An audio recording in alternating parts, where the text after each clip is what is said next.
একজন professional designer হতে গেলে একজন বিগিনার ডিজাইনারকে 10 golden rules of UI UX principle অবশ্যই জানতে হয়। Myself Krishnendu Ghosh, 15 year experience in UI UX field, and I am associate member of Weavers Web. তো ফার্স্ট অপশন হচ্ছে ভিজুয়াল হায়ারার্কি। ভিজুয়াল হায়ারার্কি হচ্ছে ইউজারকে আমরা প্রথমে কোনটা দেখাবো, তারপরে কোনটা দেখাবো এবং সর্বশেষে কি দেখাতে চাই। তো ধরো তোমাদের একটা এক্সাম্পল দিয়ে দেখাচ্ছি। যেমন ধরো এই একটা ওয়েবসাইট, তো এখানে তোমরা দেখতে পাচ্ছ যে প্রথমেই রয়েছে একটা হেডার, তারপরে তার পরে একটা সাব হেডিং, তারপরে হচ্ছে গেট স্টার্টেড বাটন। এখানে একটা ইমেল অ্যাড্রেস রয়েছে, গেট স্টার্টেড বাটন। তো এখানে দেখতে পাচ্ছ যে আমরা কি দেখাতে চাইছি, যে unlimited movie show and more. তো এই যে জিনিসটা দেখাচ্ছে এটাকেই আমরা প্রথমে দেখাতে চাইছি। তারপরে দেখাতে চাইছে যে এটার কি প্রাইস আছে এবং তার জন্য কি কি করতে হবে, এবং এখানে আমি সর্বশেষে আমরা গেট স্টার্টেড করলে আমাদের রেজিস্টার হবে। তো এইভাবেই প্রথমে আমরা যেটা দেখাতে চাইছি সেটাই হচ্ছে ভিজুয়াল হায়ারার্কি, সেইভাবেই ডিপেন্ড করে স্টেপ বাই স্টেপ। তো বিগিনাররা যখন ডিজাইন করে তখন তারা কি করে, সব কিছুকে গুরুত্ব দেওয়া শুরু করে। প্রথমে ধরো হেডিং বড় করা, প্যারাগ্রাফ বড় করে লেখা, বা কালার ওভারলে করা, বিভিন্ন ধরনের কালার বড় বাটন ইউজ করে দিয়ে সেখানে কালার অনেক বেশি কালারফুল তৈরি করে দেওয়া। তাহলে কিন্তু সবগুলো দেখতে গিয়ে আমাদের কিন্তু ভিজুয়াল হায়ারার্কিটা হারিয়ে যায়, যে আমরা কি দেখাতে চাইছি সেই জিনিসটা আমাদের কিন্তু ফোকাস থেকে চলে যায়। তো ভিজুয়াল হায়ারার্কি হচ্ছে এমন একটা জিনিস যেটা ডিজাইনার কি করে, প্রথম যখন স্ক্রিনটা খোলে তার 3 সেকেন্ডের মধ্যে সে দেখে যে কোনটা আমি দেখতে পাচ্ছি। তো যেটা আমি প্রথম 3 সেকেন্ডের মধ্যে দেখতে পাচ্ছি সেটাই হচ্ছে ভিজুয়াল হায়ারার্কি। তো যখন ডিজাইন করা হয় কোনটা ইম্পর্টেন্ট, কোনটা কম ইম্পর্টেন্ট, সেইগুলো ইউজ করার জন্য ভিজুয়াল হায়ারার্কি তৈরি করা হয়েছে। সেকেন্ড হচ্ছে balance, visual balance. Visual balance বলতে যেটা বোঝায় সেটা হচ্ছে কোনো কম্পোজিশনের মধ্যে যখন আমরা কোনো জিনিস ইউজ করছি সেটা যেন প্রপারলি ব্যালেন্সড ওয়েতে ইউজ হয়। যেমন যদি আমরা কোনো সাইটের মধ্যে আমরা লেফট প্যানেলে কিছু ইউজ করি, তখন আমাদের হয়তো যখন সাইটটাও রান হবে তখন হয়তো তার ব্যবহারটা হবে, কিন্তু আমাদের জিনিসটা কিন্তু ব্যালেন্স লাগবে না। সেক্ষেত্রে আমরা কি করি, ব্যালেন্সটাকে আমরা প্রপারলি ওয়েতে ইউজ করতে হয়। মানে বাদিকেও আমার যেমন ব্যালেন্স আছে, ডান দিকেও যেমন ব্যালেন্স আছে, সেইভাবে ইউজ করতে হয়, তাহলে পেজটা অনেক ব্যালেন্সড লাগে। ব্যালেন্সের দু ধরনের ব্যালেন্স হয়, একটা হচ্ছে সিমেট্রিক্যাল ব্যালেন্স, যেখানে সিমেট্রিক্যাল ব্যালেন্সে কি হয়, যে ধরো বাদিকে হচ্ছে টেক্সট, ডান দিকে ছবি, বা বাদিকে ছবি ডান দিকে টেক্সট, ঠিক আছে। আর সেকেন্ড অপশন হচ্ছে অ্যাসিমেট্রিক্যাল ব্যালেন্স। সেখানে কীরকম হয়, যে ভিজুয়ালি আমরা যখন বাঁদিকেও যেটা ইউজ করছি হয়তো দুপারে মানে সেম ওয়েতে ইউজ হচ্ছে না, বাট আমরা কি করছি সেটাকে ব্যালেন্স করে নিচ্ছি। কিভাবে করা হয়, তো প্রথমে ধরো একটা ইমেজ, বড় করে ইমেজ রয়েছে, তো ডান দিকে আমরা কি করছি, তার তো হেডিং দিলাম, তার সাথে কিছু প্যারাগ্রাফ টেক্সট দিলাম, তারপরে হচ্ছে বাটন দিলাম। তো এই ধরনের এক্সাম্পল এখন মডার্ন সমস্ত ওয়েবসাইটই দেখতে পাওয়া যায়। তো আবার যেমন আরেকটা এক্সাম্পল দিয়েও আমি বলতে পারি, যেমন ধরো অ্যাপেলের ক্ষেত্রে কি হয়, তো অ্যাপেলের ক্ষেত্রে দেখাচ্ছি আমি জিনিসটা। তো অ্যাপেলের এই সাইটটা দেখলেই বুঝতে পারবে তো কিভাবে ইউজ করা হয়েছে। দেখো দুপারেই প্রোডাক্ট ইউজ করা হয়েছে, একটাকে খুব কালারফুল, একটা ডার্ক। তো এখানে কি হচ্ছে, প্রোডাক্টগুলো বড় করে রাখা হয়েছে এবং তার সাথে ভিজুয়াল ব্যালেন্স করা হয়েছে। এইটা যদি ব্ল্যাক থাকে বা এইটাকে হোয়াইট করা হয়েছে, এইখানে যদি এইরকম কালার থাকে তো এইটাকে আবার ডার্কের মধ্যে সেই প্রোডাক্টটাকে ফুটিয়ে তোলা হয়েছে, এবং বাঁদিকে এবং ডান দিকে ভিজুয়াল ব্যালেন্স কিন্তু তৈরি করা হয়েছে। তুমি সমস্ত প্রোডাক্টগুলো দেখতে পেলেই তখন তুমি দেখতে পাবে যে ভিজুয়াল ব্যালেন্সটা কীভাবে ডিপেন্ড করছে। তো এই ব্যালেন্সটা ম্যাথামেটিক্যাল সিমেট্রি নয়, এই ব্যালেন্সটা মানে হচ্ছে যে ভিজুয়ালি ব্যালেন্সটা ঠিক আছে কিনা। তো এর জন্য ধরো কোনো ডিজাইন তুমি দেখালে হয়তো মনে হচ্ছে এটা ঠিক লাগছে না, তো তোমায় ফার্স্টেই দেখতে হবে এর ভিজুয়াল ব্যালেন্স ঠিক আছে কিনা। তো বিজ্ঞানীরা সবসময় এটাই মাথায় রাখবে যে যখন কোনো সাইটে যখনই মনে হচ্ছে যে ডিজাইনটা ঠিক লাগছে না, তখন তার অবশ্যই ভিজুয়াল ব্যালেন্সটা চেক করবে।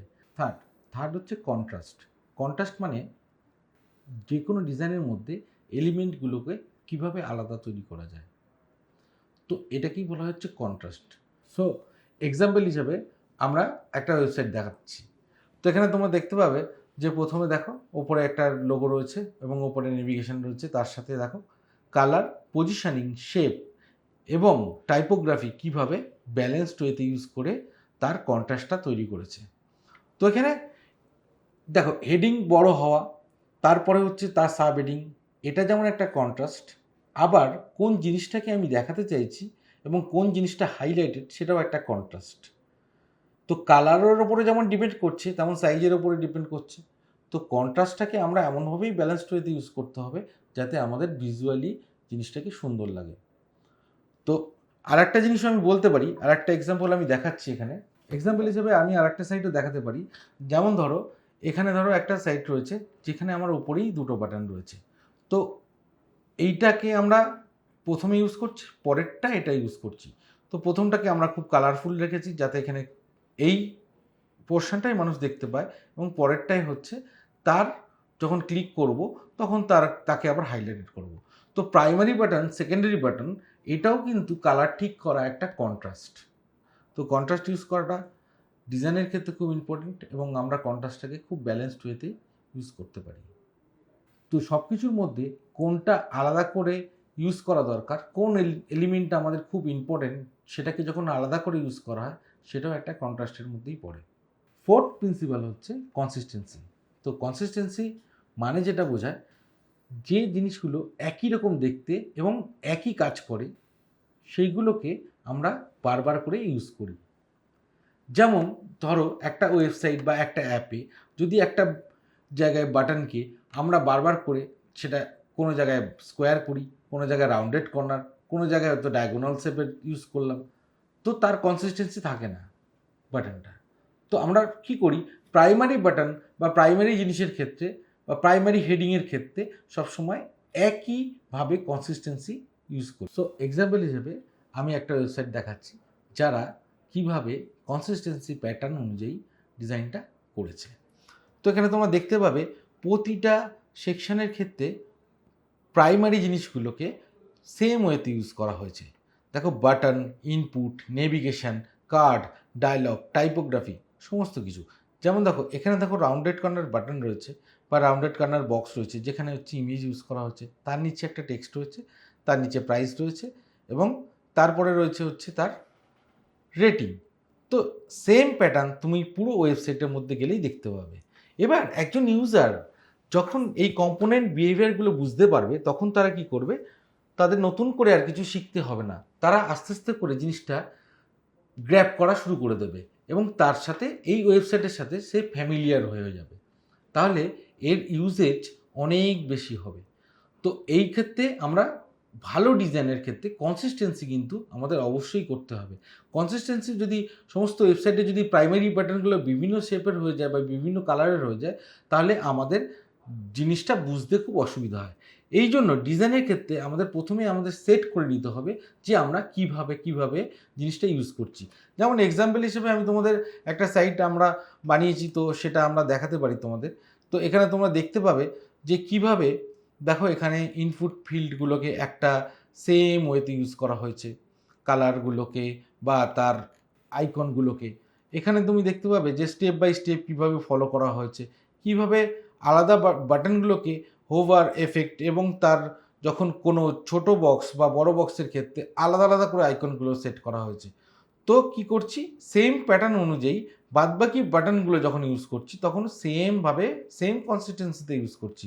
যেমন এখানে দেখতে পাবে যখন এখানে অনেকগুলো জিনিস ইউজ করা আছে, যেমন আপলোড বাটন বা কম্পোনেন্ট তৈরি করে আমরা পুরো সিস্টেমটাকে সেম কনসিস্টেন্সিতে নিয়ে আসি। তাহলে জিনিসটা দেখতে এবং কাজটা করতেও অনেক সুবিধা হয়। সো ফিফথ প্রিন্সিপাল হচ্ছে অ্যালাইনমেন্ট।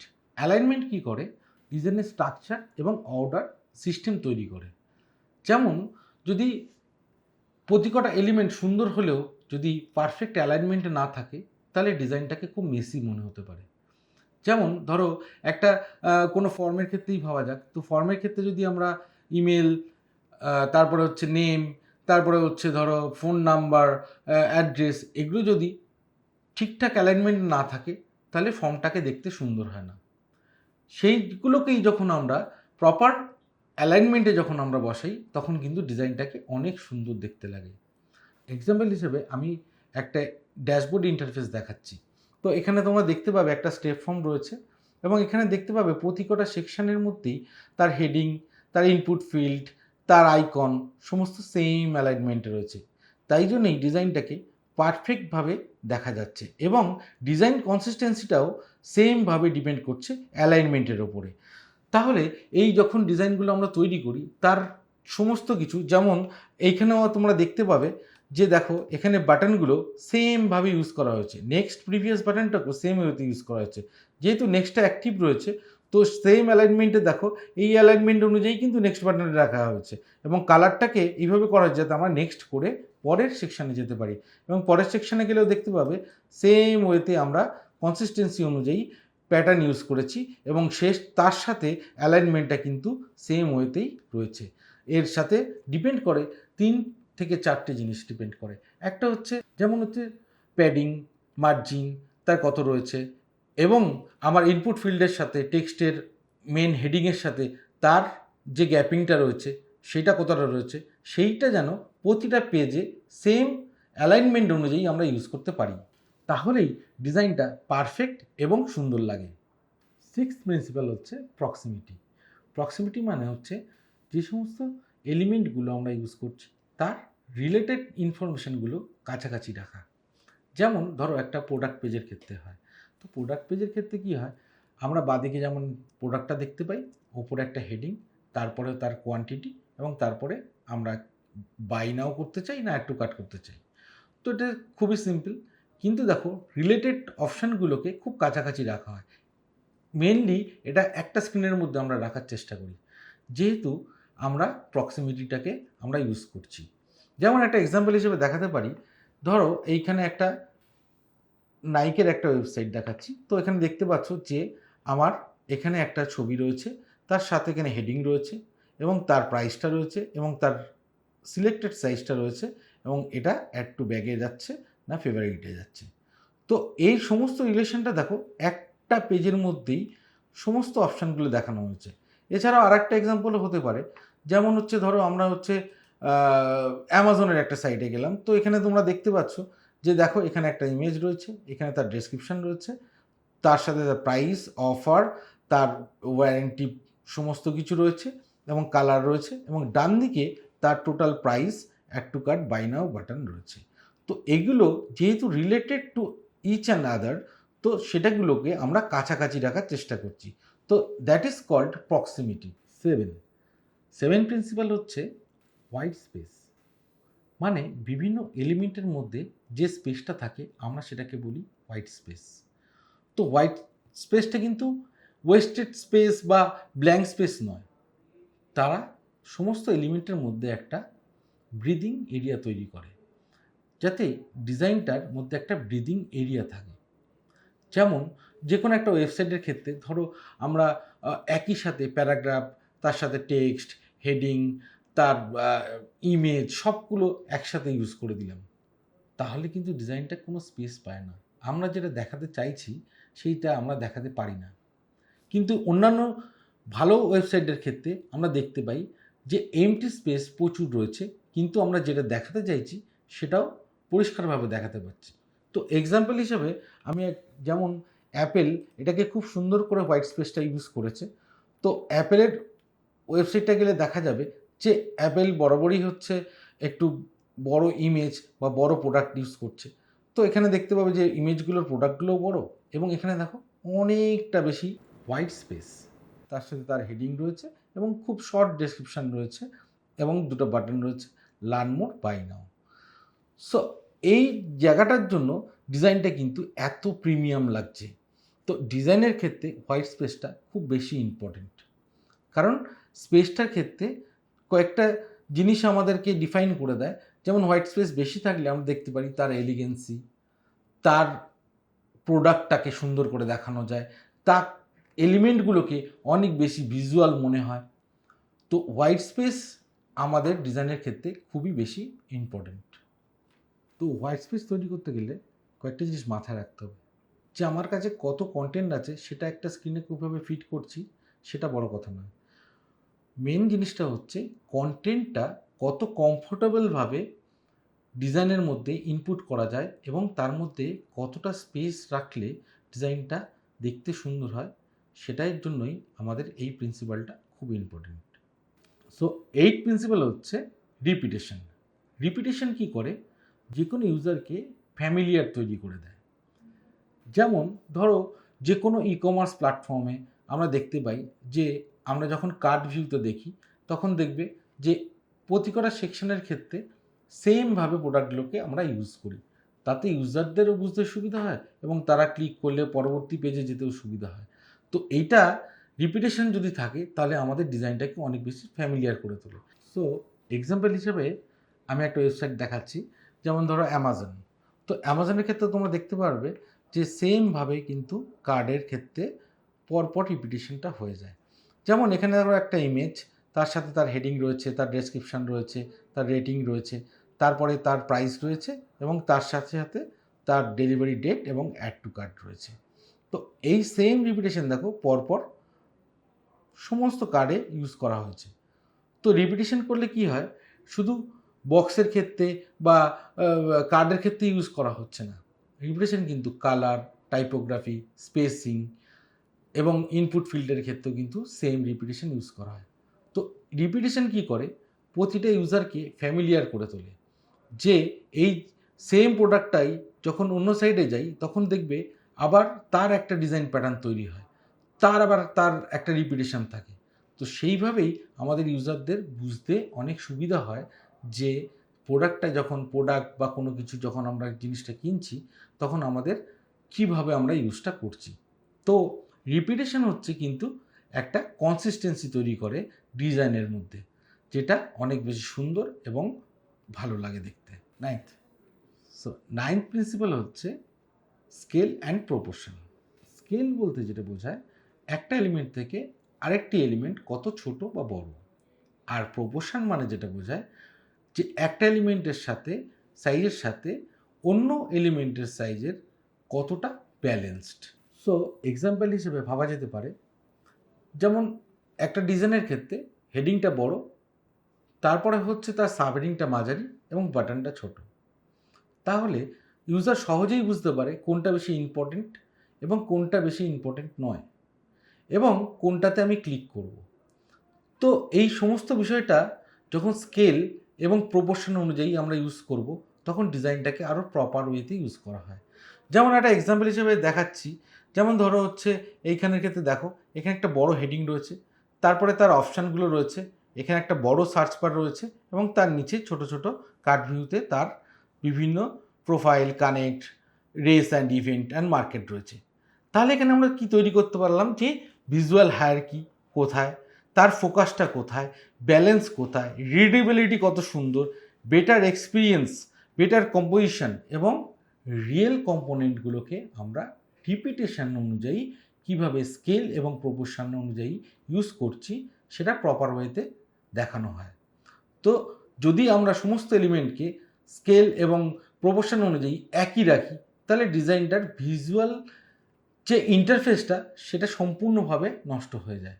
সেই জন্যে স্কেল এবং প্রপোর্শন ডিজাইনের ক্ষেত্রে খুব বেশি important. So last 10th principal হচ্ছে এমফাসাইজ। এমফাসাইজ মানে হচ্ছে যে এলিমেন্টটা ডিজাইনের মধ্যে সবথেকে বেশি গুরুত্বপূর্ণ সেইটাকে ইউজারকে অ্যাটেনশন তৈরি করা। যে যে বস্তুটা আমার সবথেকে পুরো ওয়েবসাইটের মধ্যে ইম্পর্টেন্ট সেটা যখন আমরা এমফাসাইজ করছি তখন ইউজার সহজেই বুঝতে পারে যে এটা আমাকে করতে হবে। যদি একটা ওয়েবসাইটের ক্ষেত্রে একই এলিমেন্ট এবং একই ধরনের বাটন যদি ইউজ করি তাহলে কোনটা বেশি ইম্পর্টেন্ট সেটা বোঝা খুব মুশকিল হয়। যদি আমরা যে কোনো একটা বাটনকে যেটা সবথেকে বেশি ইম্পর্টেন্ট সেটাকে যদি আমরা এমফাসাইজ ইউজ করি তাহলে ইউজার সহজেই সেটার প্রতি অ্যাট্রাকশান হয়। যেমন এইগুলোকে তৈরি করতে গেলে আমাদের কতগুলো বিষয় মাথায় রাখতে হয়। একটা হচ্ছে সাইজ, কালার, টাইপোগ্রাফি, কন্ট্রাস্ট, তার স্পেসিং এবং তার হোয়াইট স্পেস। তো সেই অনুযায়ী কিন্তু আমরা এমফাসাইজ জিনিসটাকে ইউজ করি। যেমন একটা এক্সাম্পল হিসেবে বলা যেতে পারে, এইখানে যেমন একটা ওয়েবসাইটের ক্ষেত্রে দেখা যাচ্ছে যে দেখো পুরো সাইটটার মধ্যে ডিফারেন্ট কালার এবং বাটনটা রয়েছে গেট স্টার্টেড। তাহলে কি এটা অনেকটা বেশি এমফাসাইজ করা আছে এবং এখানে ইউজার সহজেই পৌঁছে যেতে পারে। যদি এই মুভিটা আমি দেখতে চাই, সহজেই আমি গেট স্টার্টেড বাটনে পৌঁছে যাব। তো এমফাসাইজ ডিজাইনের ক্ষেত্রে খুব বেশি ইম্পর্টেন্ট, কারণ যে কোনো বিষয়কে ইউজারদের অ্যাট্রাকশন করার জন্য, সেই জায়গাটা পৌঁছানোর জন্য আমাদের কিন্তু সেম এই প্রিন্সিপালটা ইউজ করা দরকার। তো আজকে আমরা 10টা প্রিন্সিপাল আলোচনা করলাম, এবং এর মধ্যে যদি তোমাদের কোনো প্রশ্ন থাকে বা তোমরা কিছু জানতে চাও, অবশ্যই কমেন্ট বক্সে লেখো। সো ভিডিওটি ভালো লেগে থাকলে অবশ্যই লাইক, শেয়ার, কমেন্ট এবং সাবস্ক্রাইব করবেন। Thank you.